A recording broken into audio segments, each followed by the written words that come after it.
امنیت شبکه رو از کجا شروع بکنیم؟ چه دوره هایی رو باید به ترتیب یاد بگیریم تا ما رو به عنوان یک کارشناس امنیت شبکه بشناسن؟ نقشه راه یادگیری شبکه چی هست؟ چه ابزارهایی رو به عنوان مکمل توی تخصصهای شبکه و امنیت باید یاد بگیریم؟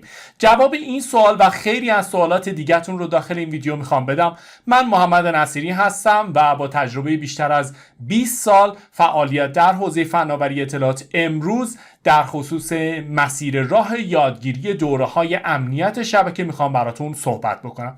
اگر علاقه‌مند به یادگیری و دیدن این دسته از ویدیو هستید، حتما ویدیو رو سابسکرایب کنید، دکمه زنگوله رو بزنید تا از آخرین ویدیو با خبر بشید. خب امروز قرار هست در ادامه ویدیوهای نقشه راه‌های حوزه فناوری اطلاعات راجع به نقشه راه امنیت شبکه صحبت بکنیم.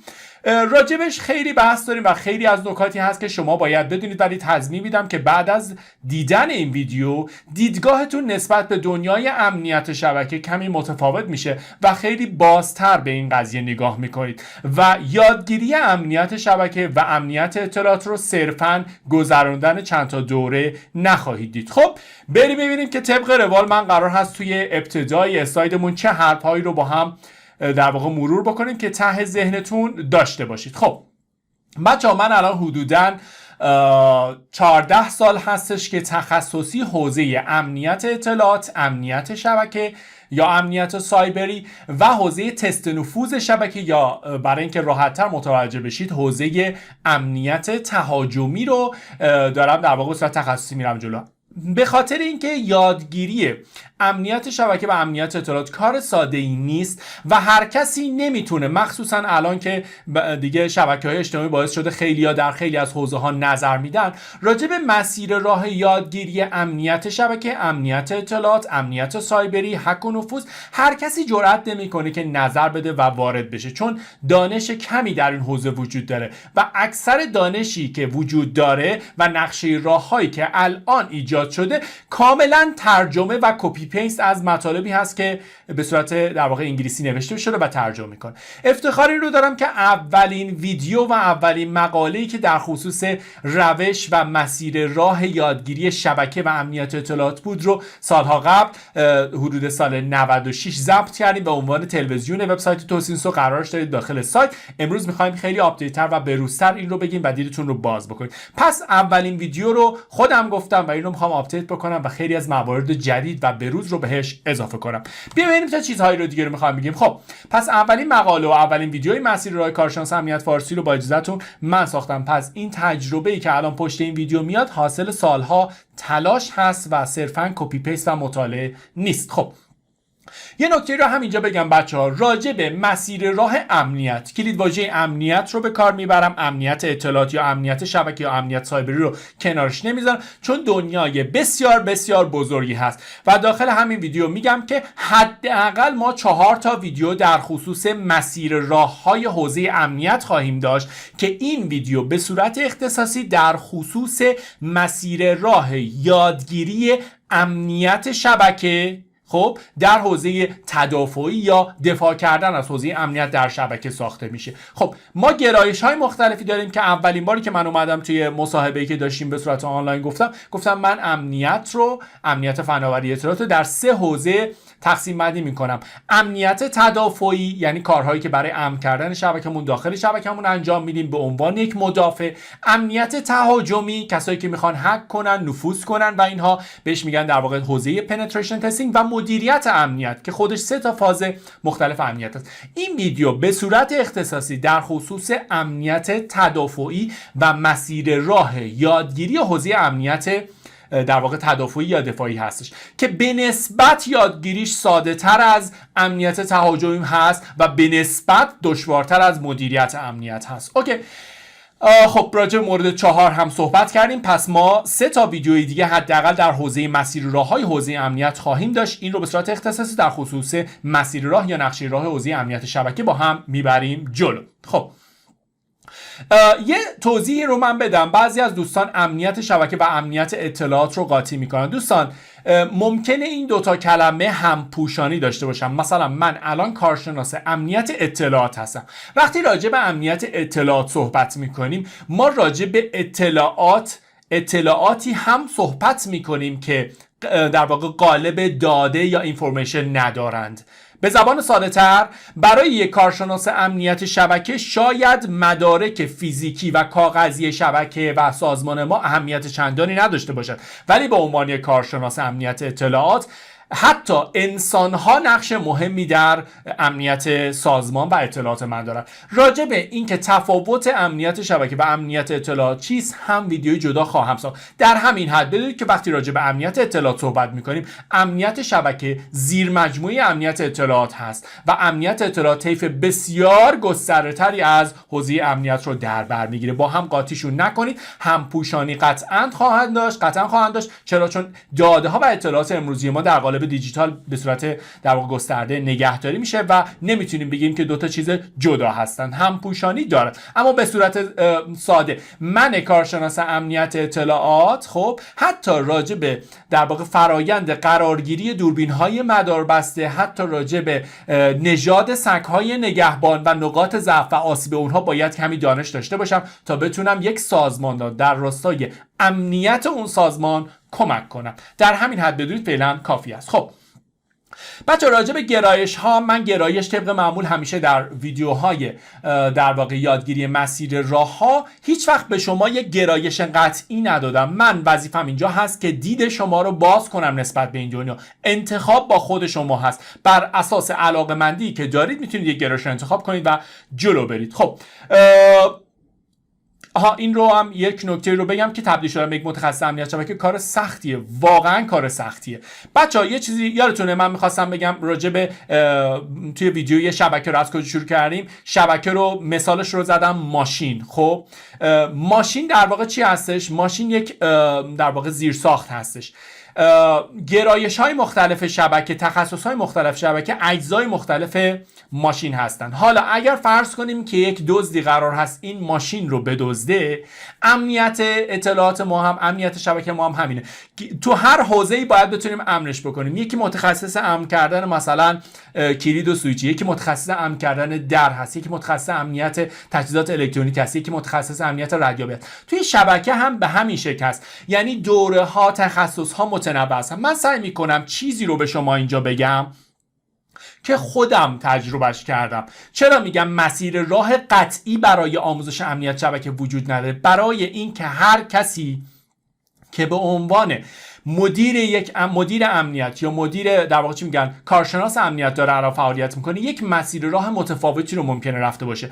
من مسیر راهی رو که طی این سالها خودم تست کردم، نتیجهش رو گرفتم، در قالب این ویدیو دارم به شما منتقل میکنم تجربیاتش رو. و طبیعتا ممکنه نقاط ضعف، قدرت و همپوشانی های این وسط وجود داشته باشه. هر ابهامی این وسط وجود داشت، حتما بیاید در قسمت کامنت توی یوتیوب بپرسید تا در واقع من کمکتون کنم. خب این رو هم بگم که اگر شما راجع به نتورک سکیوریتی رودمپ، یعنی مسیر راه یادگیری امنیت شبکه در اینترنت جستجو بکنید، طبق معمول شرکتی که مثلا ایسی کانسیل که دوره‌های هک و نفوذ در برگزار میکنه مسیر راه دوره‌های خودش رو میگه.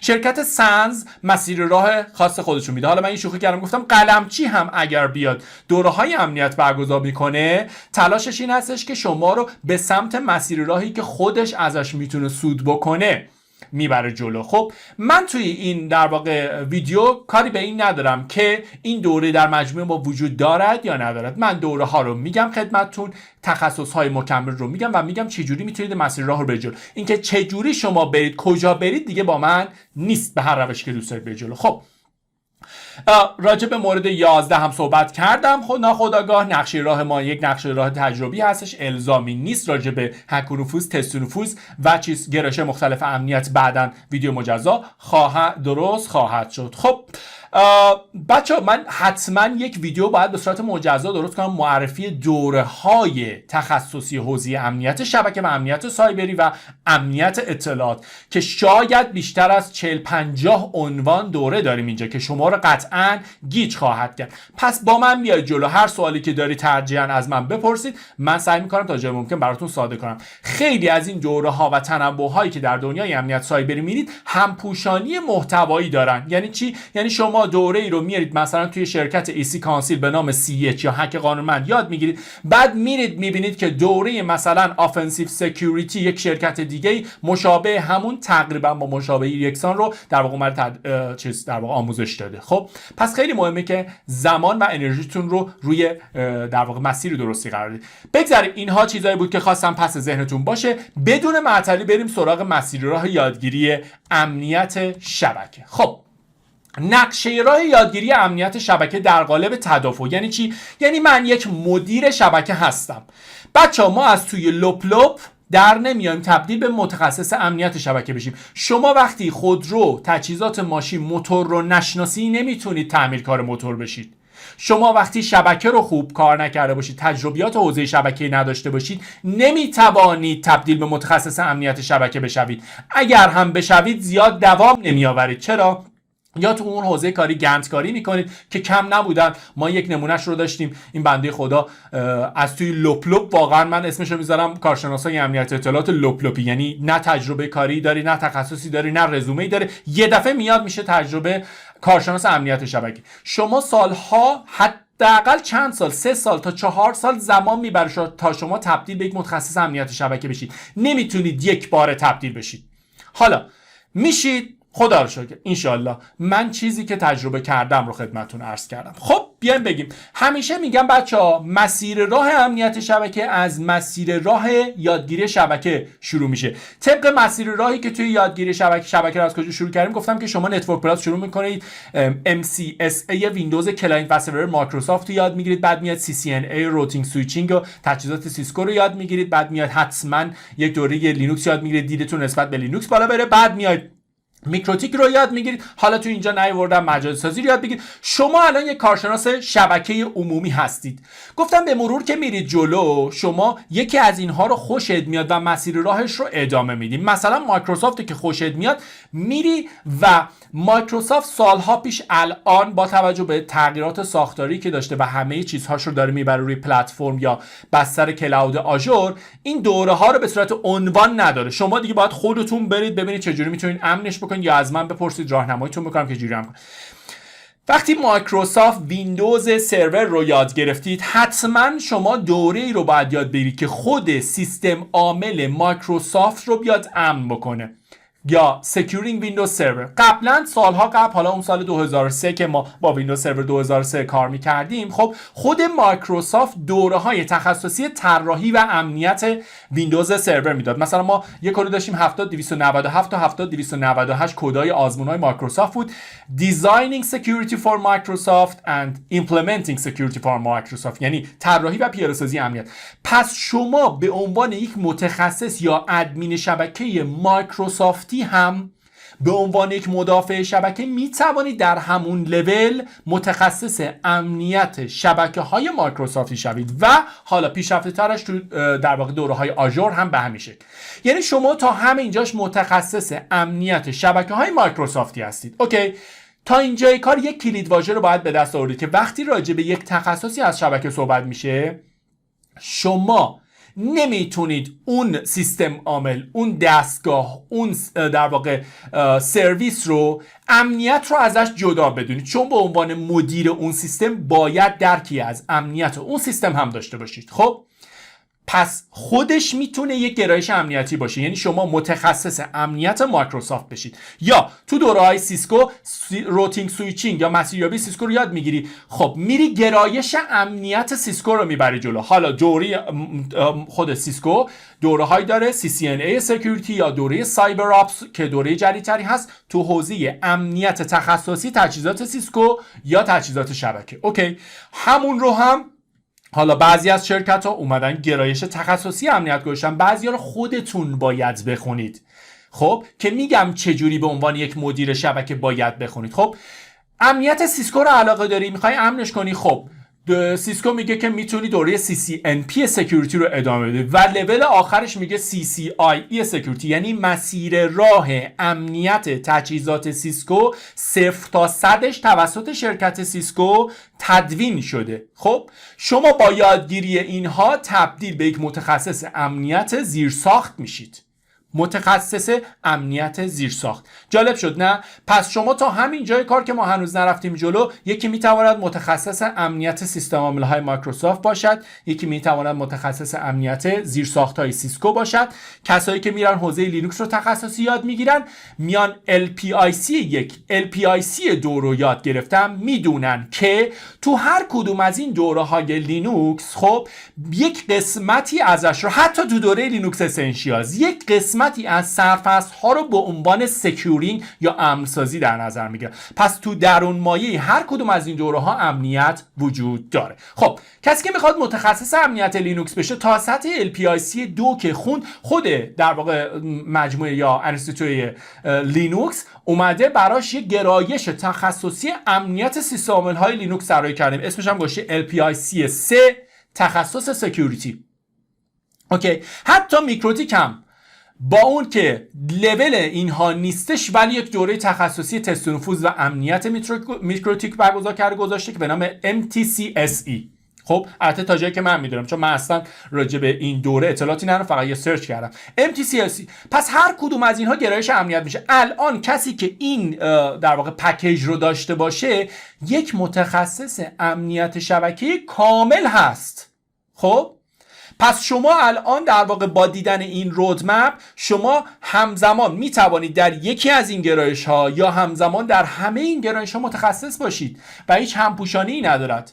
من زمانی که میخواستم امنیت شبکه رو بخونم، این رودمپ رو کامل یاد گرفتم. یعنی از مایکروسافت شروع کردم، دوره‌های مایکروسافت یاد گرفتم، طراحی امنیت مایکروسافت یاد گرفتم، بعد رفتم سیسکو خوندم، سیسکو رو تا سطح CCNP سکیوریتی خوندم. خب بعد اومدم لینوکس خوندم، لینوکس رو تا سطح LPIC 3 خوندم و به همین ترتیب تبدیل به متخصص امنیت شدم. پس شما در هر کدوم از این گرایش‌ها برای خودتون یک رودمپ دارید یا مسیر یادگیری و تا این لحظه شما یک کارشناس امنیت هستید. اما نکته اینجاست، توصیه من این هستش که بچه‌ها، خب این فاصله رو که میبینید، من فاصله خالی گذاشتم بین اون پکیج شبکه را از کجا شروع کنیم و پکیج کاملمون.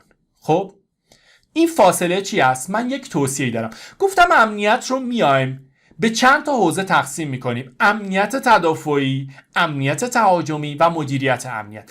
کسی که میخواد یک کارشناس امنیت خبره باشه و درست و درمون بره جلو، باید یه دید کلی نسبت به همه اینها داشته باشه.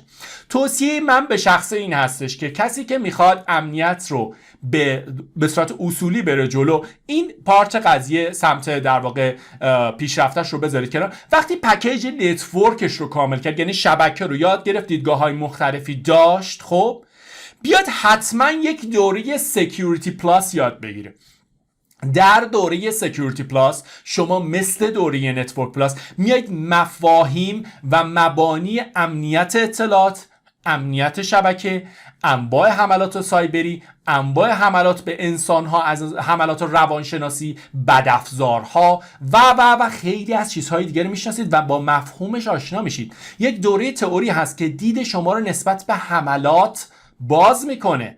شما وقتی که یک حمله بدافزاری میخورید، باید بدونید چه حمله‌ای هست تا بتونید جلوش رو بگیرید، یا حتی نخوردید میخواید جلوش رو بگیرید، باید بدونید چه چیزی رو میخواید جلوش رو بگیرید. سکیوریتی پلاس شدیداً توصیه میشه، چون دید شما رو نسبت به دنیای امنیت بسیار باز میکنه. خب حالا یاد گرفتم دیگه چی؟ توصیه من این هستش که شما یک دیدگاه تهاجمی در حد دونستن، نمیخواد عمیق بشید در این لحظه. شما قرار هست به عنوان متخصص امنیت شبکه در قالب تدافع یا دفاع کار بکنید دیگه. خب اما من توصیه میکنم که دوره آموزشی CEH یا Certified Ethical Hacking یا هک قانونمند رو یاد بگیرید در این لول. خب چه کمکی به شما میکنه؟ ببینید دوره CH دوره نیست که واقعا از شما یک هکر بسازه بدون تعارف، خب اما کاری که میکنه این هستش که جعبه ابزار امنیت شما رو در واقع میسازه، به شما یاد میده که حملات چجوری انجام میشن، چه ابزارهایی وجود داره، چقدر تنوع حمله داریم و این دید به شما در امن کردن شبکتون بسیار کمک میکنه. خب هرچند که دوره های CH با کیفیت حتما لابراتوارایی دارن، اما من معتقدم واقعا از شما هکر نمیسازه. مبانی هک رو میتونید تو دوره CH یاد بگیرید. حالا یه چیزی رو من بچه‌ها بدون تعارف بگم، بعضی از دوره ها هستن دوره عجیب، مثلا یه بنده خدا اومد گفت من به جای CH میخوام مثلا پنتست پلاس شرکت کامپتیا رو بگذارم، هیچ مشکلی نیستش. یا گفت به جای سکیوریتی پلاس من میخوام دوره سکیوریتی ایسنشیالز مثلا مؤسسه LPI رو بگذارم، این هم اوکی، مشکلی نداره. خب یعنی اینها هم پوشانی محتوایی هستند که به شما گفتم مهم نیست چه دوره‌ای دارید میذارید، مهم اینه اون سرفصل ها رو یاد بگیرید. خب اما نکته این هست، من چیزهایی که دارم به شما اینجا معرفی میکنم دوره‌هایی هست که به سادگی قابل دریافت هستن در بازار کار، یعنی شما میتونید برید همین الان شرکت کنید این دوره ها رو. اما یه دوره‌ای مثل پنتست پلاس شاید یک بار هم در کل ایران برگزار نشده. اوکی؟ پس شما سعی کنید دوره بگذارید که در واقع محبوب تره و مرسوم تره که وقتی یکی رزومه خواست بگم من فلان دوره رو گذروندم بشناسه اون دوره. اوکی، حالا این رو که یاد گرفتی یک توصیه جالب میکنم که تا حدی راجع به مدیریت امنیت و اینکه چجوری یک فرایند امنسازی در یک شبکه یا سازمان انجام میشه یک دوره بوت کمپی برید. معمولا دوراش به صورت بوت کمپ 2-3 روزه برگزار میشه، اونقدرم فنی نیست، یعنی تقریبا میتونم بگم اصلا فنی نیست. خب فقط راجع به این صحبت میکنه که چک لیست چیه، چجوری ما شبکه‌مون امن کنیم، دارایی هامون رو بشناسیم، چه تهدیدایی روشون میاد، ریسک چیه، چجوری برآورد کنیم، چه تهدید اولویت بندی کنیم تهدیدات رو، کنترل های امنیتی روش بسازی کنیم. شدیداً توصیه میکنم که دوره آموزشی ISMS Internal Auditor یعنی ممیز داخلی ایزو 27001 این دوره رو یاد بگیرید. توصیه اکید دارم به عنوان کسی که در واقع میخواد دید امنیتیش رو بالا ببره. خب این فضا رو این قسمت جلو رو اصلا فراموش کنید، ما راجع به اینجا داشتیم صحبت میکنیم. با این پکیج شما یک متخصص امنیت شبکه حرفه‌ای خواهید شد. چرا؟ چون یکی این که راجع به اکثر سیستم عامل ها و اکثر سرویس ها و اکثر زیرساخت های شبکه دید دارید، حالا تهدیداتش رو میشناسید، میدونید چجوری امنش بکنید، میدونید چجوری بهش حمله میشه و این یعنی دیدتون بسیار باز شده. خب حالا از این به بعد حتی اگر بخواید مسیر راه شبکتون رو هم ببرید جلو، به عنوان یک متخصص امنیت شبکه فوق حرفه‌ای جلو میرید. یعنی من این پکیج رو یاد گرفتم تا اینجا، بعدش میام LPIC 1 LPIC 2 LPIC 3 میخوام امن کنم. مثلا تو LPIC 3 شما قرار هست سرویس بایند لینوکس که DNS سرور لینوکس هست امن کنید. خب شما حملاتی که به DNS سرور انجام میشه رو توی دوره سکیوریتی پلاس خوندید. مثلا ما DNS کش پویزنینگ داریم، یه حمله هست به نام کش پویزنینگ، من توی سکیوریتی پلاس چنین حمله ای رو دیدم. خب توی CH اومدم کش پویزنینگ رو انجام دادم. خب حالا توی LPIC 3 مثلا توی سیستم عامل لینوکس رد هت من با فعال کردن یک گزینه خاصی جلوی این حمله رو میگیرم. خب یا باز با همون مفهوم، چون مفاهیم امنیت رو میدونم سیستم عامل دیگه برای من مهم نیست، فقط کانفیگ و اون میرم سرچ میکنم آقا چجوری باید این کارو بکنم دیگه، چون مفهوم رو میدونم. مثلا همون فرآیند حمله DNS در ویندوز سرور توی تب مثلا تنظیمات DNS سرور میری یه تیک داره میگه مثلا Secure Cache Against Pollution، یه تیک داره. خب توی تنظیمات DNS سرور مایکروسافت من میزنم و امن میشه. ببینید پس وقتی کانسپت یا مفاهیم رو خوب بدونید، سیستم عامل یا زیر ساخته براتون دیگه مهم نیست، میرید سرچ میکنید. یه سوالی بنده خدای مطرح کرده گفته بود شما سالها سیسکو خوندید الان اصلا راجع به سیسکو بحث نمی‌کنید. بله من تخصص اصلیم زیرساخت نیست، تا سطح CCNP و حتی بالاتر نشستم زیرساخت خوندم، علاقمند نشدم بهش. خب اما الان وقتی که بگم ما روتری داریم، سویچ سیسکویی داریم، نمیدونم چی داریم واسه یه سیسکو میخوام امنش بکنم، میدونم چجوری امنش کنم. چرا؟ چون در دوره سکیوریتی پلاس اومدم حملاتی که به سویچ انجام میشه رو شناختم. در دوره CH اومدم حملاتی که به سویچ انجام میشه رو پیاده سازی کردم و به راحتی وقتی که میخوام پیکر بندیش بکنم کافیه جستجو بکنم how to secure مثلا فلان چیز. یه مثال براتون میزنم. خب فرض کنید که من تخصصم اصلا در حوزه زیرساخت و سیسکو نیست، اصلا مهمم نیست چه دستگاهی جلوتون میذارن. خوبی این در واقع مسیر راه اینه که مهم نیست چه سیستم عامل دیگه جلوتون میذارن، مهم نیست چه دستگاه دیگه جلوتون میذارن، خب مهم نیست چه سرویسی جلوتون میذارن. شما چون مفاهیم امنیت رو میدونید، چک لیست های امنیت رو میدونید، متناسب با حملاتی که میشناسید و نیازمندیاش میاد پیاده سازی رو انجام میدید. به من میگن که میری توی سازمانی میگه من نمیخوام هر کسی از راه میرسه کابل شبکهشو میزنه به پورت سویچ، پورت مثلا شبکه وصل بشه رو شبکه. میگم اوکی، خب من سیسکو نمیدونم، اما میدانم در سیسکو یک امکانی وجود داره به نام پورت سکیوریتی. خب که این پورت سکیوریتی این امکان را به من میدهد که جلوی دسترسی آدرس های مک غیر مجاز به شبکه گرفته بشوند. خب الان میدونم راهکار چیه، پیاده سازی چجوری هست، کافیه سرچ بکنید، جستجو بکنید و راه اندازیش رو یاد بگیرید. خب حالا یکی دیگه میاد میگه یه لول بالاتر، من میگه من میخوام وصل بشم به شبکه، باید یوزرنیم و پسورد بدهد تا چنین اتفاقی بیفتد. میگم آها، من تو دوره سکیوریتی پلاس یادم هستش که راجع به یک پروتکلی خوندیم به نام 802.1x 802.1x. میگه چه جالب، چیه این پروتکل؟ کارش اینه که وقتی چیزی به شبکت وصل شد همون لحظه یوزرنیم پسورد میخواد، خب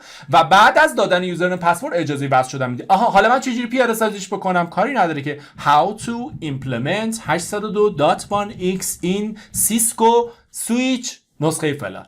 اوکی، پس کانسپت و مفهوم خیلی مهمه. من همیشه توی مسیر راهام سعی میکنم به شما استخوان بندی رو بگم. شما الان خیلی دلتون باز میشه نسبت به امنیت، هر چیزی جلوتون بذارم میتونید امنش بکنید. شما وقتی سکیوریتی پلاس رو یاد بگیرید، CH رو یاد بگیرید، خب با فایروال ها هم آشنا میشید. میدونید فایروال برای چی قراره پورت 23 رو ببنده؟ نمیدونم چرا باید پورت 23 رو توی سکیوریتی پلاس من خوندم که پورت 23 پورت پروتکلی به نام تلنت هست. این پروتکل آسیب پذیری امنیتی داره و این آسیب پذیری امنیتی باعث میشه که پسوردهای من قابل شنود باشن، پس من باید جلوش رو بگیرم. اوکی، این پکیجی که به شما میگم خیلی دنیای امنیت شبکه شما از لحاظ تدافعی شکل میده، خب و درست و درمون میبره جلو. بچه‌ها من هیچ به شما الزامی نمیکنم، دقت کنید دونه دونه نیاوردم جلوتون. شما میتوانید تا همین لول رو یاد بگیرید، یک گرایش بین اینها در واقع مشخص بکنید، یا به همین ترتیب همه رو یاد بگیرید. نحوه یادگیری با خودتونه، استعداد خودتونه که چجوری میتونید بدونید. مثلا من آدمی هستم همه چیزو سلسله مراتبی و پشت سر هم یاد میگیرم. خب این نقشه راه یادگیری امنیت شبکه در قالب دفاع بود به صورت حرفه‌ای، دقیق و منظم. خب هر سوالی که داشتید فراموش نکنید حتما بیاید تو کامنت ها بپرسید. اما بچه وقتی همه اینها رو یاد گرفتید، یک دوره رو توصیه میکنم به عنوان ختم کلام امنیت یاد بگیرید. دوره آموزشی CISSP یک دوره‌ای هست، اگر بخوام مقایسه بکنم خب میشه مادر پدر دوره سکیوریتی پلاس. خب مادر پدر دوره سکیوریتی پلاس میشه، یعنی در سطح، حالا اگر تعریفش بخوام در سطح دکترای امنیت اطلاعات. دقیقاً دوره‌ای هست که با عنوان امنیت اطلاعات هست. خب دوره بسیار سنگین، پرمفهوم، پرفشار و لذت بخشی هست. خب من فکر میکنم تا حالا 4 تا کتاب فقط در مورد CISSP خوندم، انقدر لذت بخشه. اگر میخواید پکیجتون کامل بشه بعد از اینکه اینها رو یاد گرفتید، حتما یک نگاهی به دوره CISSP بندازید. الزامی نیست که به ترتیب همه اینها رو یاد بگیرید، من فقط یک توصیه انجام دادم بهتون. اوکی، این پکیج یه پکیج موفق و تضمینی برای امنیت شبکه در قالب دفاع از شبکه است. اوکی، بریم یک چیز دیگه ای. یه اتفاقی که خیلی این روزها میفته اینه که من خیلی جاها میرم میبینم که میگم طرف خودش رو به عنوان متخصص امنیت شبکه معرفی میکنه، فقط کارش تخصصی فایروال های شبکه است. بچه واقعیت دنیای امنیت اطلاعات اینه که 20% تهدیدات دست بالا دارم میگم این روزها که اعلام شده بیشتر از 90%، 20% تهدیدات امنیت سایبری یا امنیت شبکه‌ای شما از بیرون شبکه انجام میشه. خب پس یعنی چی؟ یعنی اگر میخواید رو حوزه امنیت شبکه در واقع سرمایه گذاری کنید، فایروال ها تنها 20% قضیه هستند، اما ناخودآگاه فایروال ها به عنوان یکی از تجهیزات اصلی در حوزه امنیت شبکه شناخته میشه که شما وقتی مفهوم و مکانیزم کاری فایروال ها رو درست درک کنید، اصلا مهم نیست چه نوع فایروال جلوتون میذارم. بچه‌ها من همیشه میگم به جای یادگیری محصول فایروال، منطق فایروال رو درک کنید.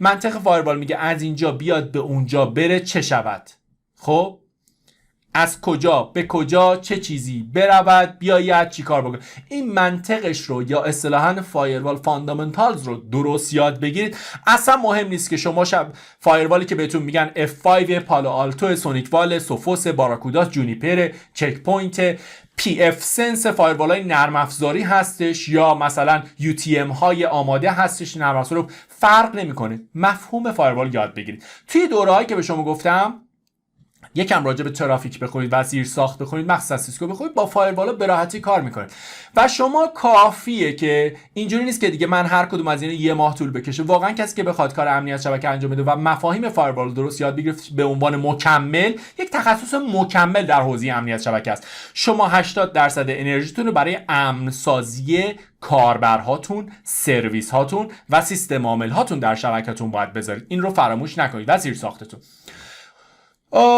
الانم که طبیعتا ما کلیدواژه فایروال یک لفظ هست، ما چیزی به نام فایروال خالی نداریم. الان همه سیستم های یکپارچه مدیریت تهدیدات یا UTM داریم داخل ایران که کار کردن باشون زیادم سخت نیست. وقتی شما اون پکیج رو رفته باشید جلو، براتون برای هر کدوم از اینها رو فکر می‌کنم ماکسیمم تا 2-3 هفته بتونید خوب مسلط بشید روشون. خب یک نکته درگیر سخت افزار و نرم افزار هم نشه تو فایروال. بچه‌ها در واقع فایروال سخت افزاری وجود نداره، به زبان ساده همه چیز نرم افزار هست، وگرنه شما اصلا نمیتونستید دستوری رو وارد بکنید. اوکی. نکته بسیار مهم اینه که هر فروشنده، اینم تو ذهنتون باشه، حالا شاید یه روزی به عنوان مدیر امنیتی یا متخصص امنیت فعالیت کردید، فروشنده های سخت افزار و فروشنده های فایروال الزاما متخصص امنیت شبکه نیستند. خب فروشنده است. اوکی؟ مگه کسی که CD آموزشی مثلا چه میدونم، مگه کسی که مثلا CD آفیس میفروشه خودش آفیس کامل بلد هستش؟ خب فراموش نکن این یک اصل مهم در امنیتی که متاسفانه در سازمان‌های ما در ایران، از همون کسی که فایروال رو میخریم از همونم در واقع خدمات راه اندازیش رو، در واقع زحمت بی ارزش کردن کارمون رو به خودش میده. محصولات بومی فایروال ها هیچ صحبتی راجبشون ندارم، علاقه هم به صحبت کردن در خصوص محصولات بومی حوزه امنیت اطلاعات ندارم. یه 6 ماه حبس کشیدیم، حبس نکشیدیم البته، حبس برامون بریدن، خدا رو شکر نرفتیم به خاطر اینکه یه محصول بومی رو راجبش صحبت کردیم. من ترجیح میدم پس راجع به محصولات بومی صحبت نکنم. همه محصولات بومی که هستن خیلی عزیزم، ما دوستشون داریم. هر چی دوست دارید از این محصولات بومی داخل شبکتون استفاده بکنیم. بریم مبحث بعدی. خب مکمل های تخصص. بچه بعضی از ابزارها هستن که شما به عنوان متخصص امنیت شبکه باید به عنوان ابزار بشناسید و باهاش کار بکنید اگر میخواید حرفه بشید. یکی از این ابزارهای SOC که من راجع به SOC بعداً مرکز عملیات امنیت توی هر سازمانی وجود نداره، سازمانی که خیلی بزرگ هستن و امنیت اطلاعات به صورت ویژه براشون اهمیت داره اونجا هستش.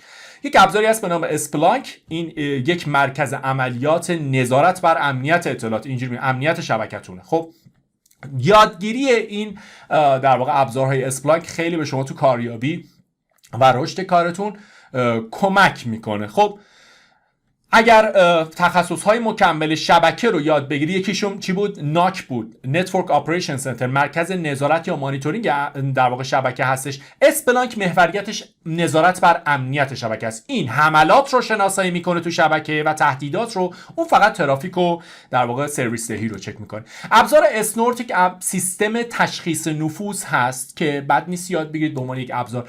الینوالت یا اوسیم یکی دیگه از ابزارهای راه اندازی SIEM یا مرکز عملیات امنیت هستش.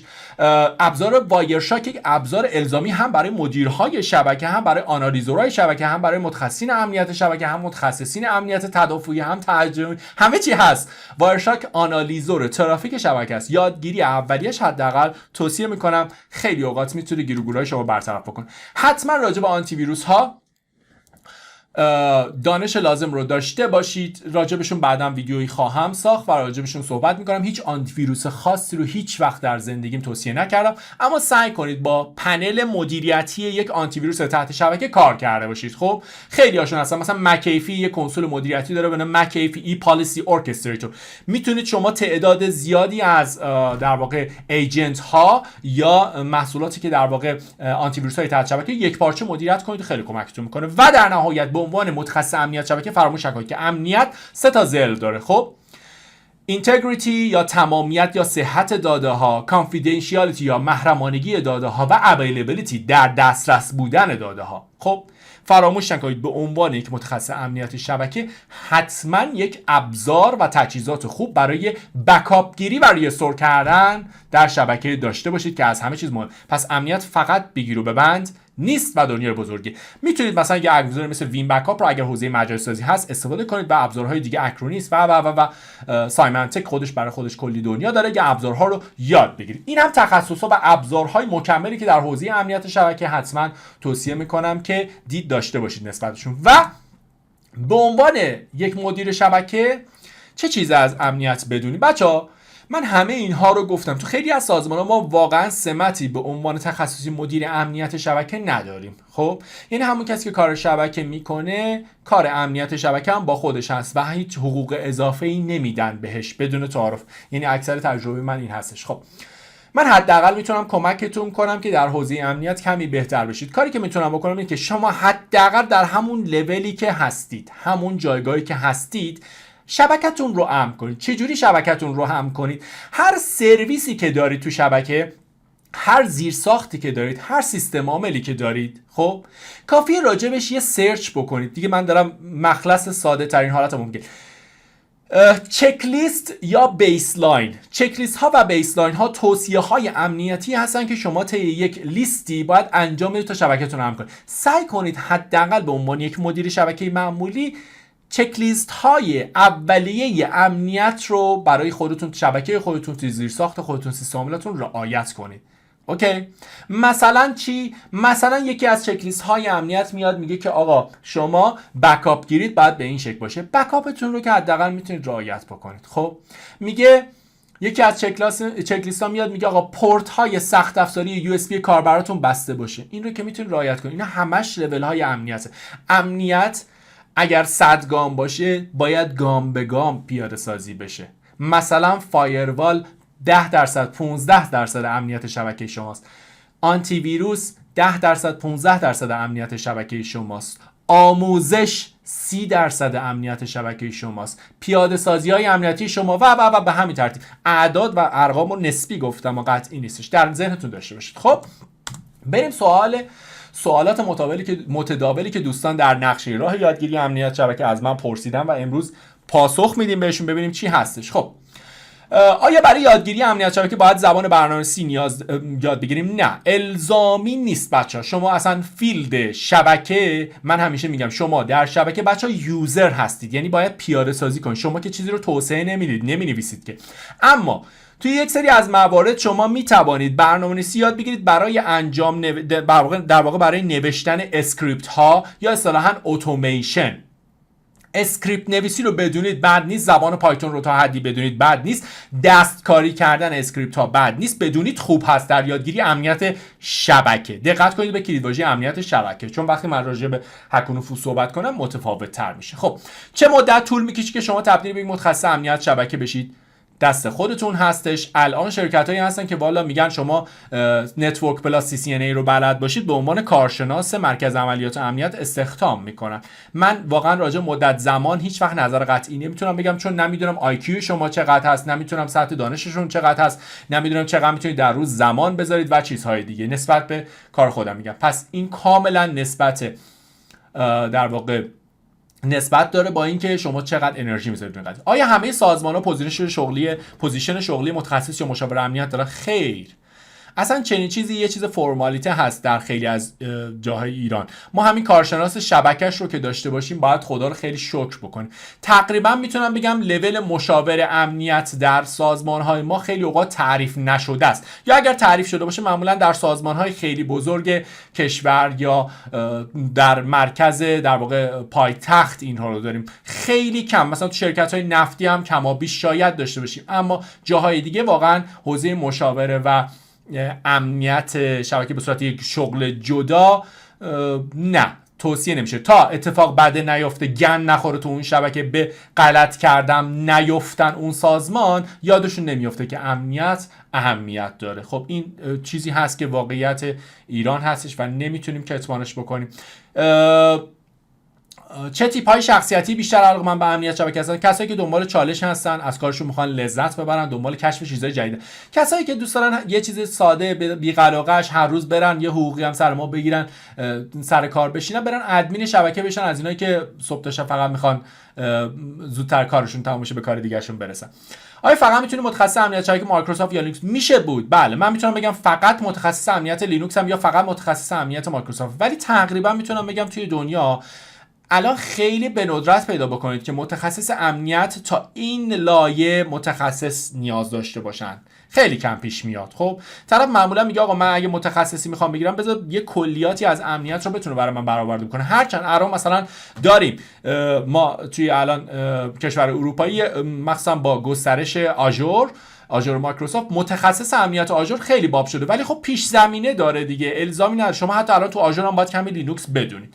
نمیتونم بگم الزامی، الان شما باید واقعا دید داشته باشید و راجبش توضیح دادم که شما سیستم عامل رو خوب بفهمید، مفاهیم امنیت رو خوب بفهمید، دیگه سیستم عامل براتون مهم نیست، چگونگیشو یاد بگیرید.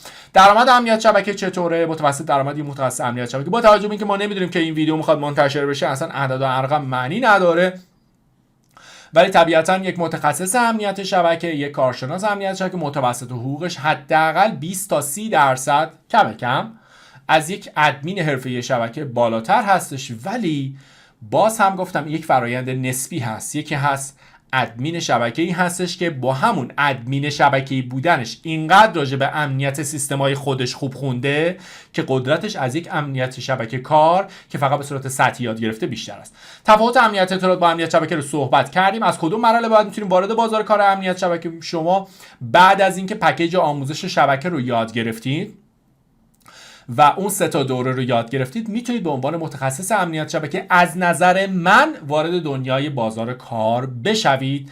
ولی خب خیلی جاها نیازمندی های بازار کار چیز، مثلا ما الان چند تا شرکت داریم تو ایران که به حوزه تخصصی SOC در واقع فعالیت میکنن، SIM. اینا میگن شما نتورک پلاس رو یاد گرفتی، یک بار گفتم CCNA رو یاد گرفتی، خب یه ذره هم لینوکس دونستی، بیا کارشناس مثلا SOC ماشو. خب پس نمیتونم دقیق این رو بگم. لینوکس چقدر برای امنیت؟ بچه من لینوکس رو برای هر حوزه‌ای از فناوری اطلاعات الان به صورت یک الزام میبینم. یعنی کسی که بگه من لینوکس نمیدونم امنیت میخوام برم، چیز بی‌معنی. الان اکثر ابزارهای هک و نفوذ، اکثر سرویس‌ها تقریبا چیزی ادب وابستگی به لینوکس نمیشه داشت. باید لینوکس رو بلد باشید. آیا بهتر از قبل از ورود به دنیای امنیت شبکه وارد دنیای شبکه بشیم؟ اصلا صحبت کردیم. شک از نظر من یکی بدون اصلا شک نباید بکنید به این قضیه. کسی که سابقه کاری در حوزه شبکه نداشته یک بار اومده تو حوزه امنیت شبکه باید بهش شک کنید. بازار کار امنیت شبکه در ایران و دنیا چقدر اصلا جای صحبت نداره. شما فقط کافیه سرچ بکنید، الان خلأ نیروی کار متخصص در این حوزه فوران میکنید. درباره گرایش حوزه‌های مختلف امنیت ویدیوی جداگونه صحبت خواهیم کرد. حتی من راجع به امنیت تهاجمی که میخوام صحبت کنم، امنیت تهاجمی ما فکر کنم 4-5 تا ویدیو مجزا باشه. مثلا من راجع به امنیت وب باید جدا صحبت کنم، امنیت پنتست یا تست نفوذ وب جدا ویدیو داره، رودمپ داره. پنتست یا در واقع نتورک پنتست یا تست نفوذ شبکه رودمپ جدا داره، تست نفوذ اپلیکیشن های موبایل رودمپ جدا داره، کرک کردن یا مهندسی معکوس مسیر راه جدایی داره و چیزای دیگه. پس الان اصلا راجع به اینا صحبت نکنیم که خیلی بزرگ میشه. سعی میکنم که خورد راجبش صحبت بکنیم و شما اگر حمایت کنید کانال رو، ما هر روز سعی میکنیم هر هفته یه دونه ویدیو خوب راجبشون بذاریم. من بچه‌ها بعضی وقت درسته دوره رو کجا ببینیم، من سعی میکنم راجب دوره‌های منتخبی که میتونید بدون قلقش، بدون اینکه میتونم گارانتی بکنم یا تضمین بکنم حداقل کیفیت لازم رو برای یادگیری داره و مدرسش رو شناختی دارم، میام توی کامنت براتون می‌نویسم که از کجا چه چیزی رو یاد بگیرید راحت ترید. خب سطح کاری یک متخصص امنیت شبکه بالاتر یا یک مدیر شبکه؟ قطعا یک متخصص امنیت شبکه. اصلا نمیتونه راجع به این صحبت کنیم مگر اینکه اون مدیر شبکه یه خانومی باشه فامیل مدیر باشه، دیگه اونجا سطح کاری اون قطعا بالاتر. چگونه متخصص امنیت شبکه وایرلس بشیم؟ چیز عجیب غریبی نیستش بچه. الان شبکه وایرلس جزء زیرساخت در نظر بگیرید، و زیرساخت به ترتیب یاد بگیرید. اوکی. سازمان‌ها معمولا دنبال چه نیرویی برای جذب استخدام هستن؟ نیرویی که پول کمتری بگیره، پارتی بیشتری داشته باشه؟ نه. سازمان ها الان معمولا بچه‌ها، حالا من باید یه ویدیو جدا درست کنم که اصلا مکانیزم جذب سازمان های دولتی، سازمان های خصوصی و شرکت ها چجوری هست داخل. الان نمیتونم بگم راجع به چه نیرویی دنبال جذبش هستن، چون وقتی راجع به سازمان صحبت میکنیم حتما مباحث آکادمیک و تحصیلات آکادمیک تا حدی مهم هست، اما وقتی راجع به شرکت خصوصی صحبت میکنیم تحصیلات آکادمیک کمتر میشه. این تعریف سازمان رو هنوز نمیدونم، راجعش باید یک ویدیو جدا درست کنم که اصلا تعریف سازمان ها و نحوه استخدام تو سازمان ها تو حوزه آیتی چجوری است. خب آیا فقط به دوره بسنده کنیم یا منبع دیگه؟ قطعاً. اصلا من همیشه گفتم بچه دوره مکانیزم یادگیری خودم رو گفتم، من دوره رو میبینم، بعدش کتاب میخونم، بعدش مقاله میخونم، بعدش یوتیوب رو کار میکنم، کنارش تیپ و تریک تا میتونم یاد میگیرم. این یادتون نره. خب این هم از این. امیدوارم مورد توجه شما قرار گرفته باشه. فراموش نکنید من رو حمایت بکنید، لایک کنید، شیر بکنید تا میتونید برای دوستاتون این رو بفرستید که حداقل تو دنیایی که با دانش سطحی و شبکه‌های اجتماعی خیلی از اطلاعات نادرست داره پخش میشه، کمی اطلاعات درست رو بتونیم به گوش اونایی که دوست دارن، علاقه دارن و بهش اهمیت میدن برسونیم. یا علی، خدا نگهدار.